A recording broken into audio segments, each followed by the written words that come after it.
Allahu Ekber, Allahu Ekber. Bashkia Shkodër organizoi iftarin tradicional duke mbledhur në një mbrëmje të veçantë përfaqësues të institucioneve, komunitetit dhe besimtarë në një atmosferë respekti, harmonie dhe vlerash që bashkojnë qytetin.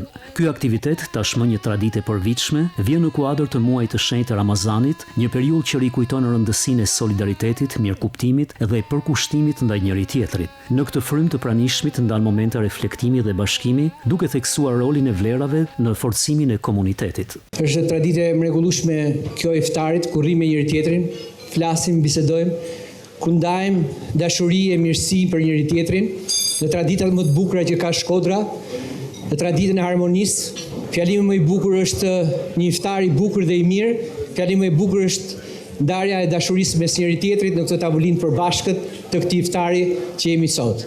Të gjithë ne kemi kënaqësinë që marrim pjesë në iftarin tradicional, që është më tepër se një vakt, është një moment që ne na forcon më tepër atë afirmitetin, shikojmë njëri tjetrin në sy me dashamirësi, por edhe reflektojmë vetveten tonë drejt përmirësimit të bashkëpunimit, por edhe të mirënjohjes për njëri tjetrin. Në këtë iftar u vutheksi tek shërbimi ndaj qytetarëve dhe parimet të cilat udhëheqin çdo angazhim në të mirë të Shkodrës. Në përfundim u përcollën urimet për agjerim të pranuar për të gjithë besimtarët musliman.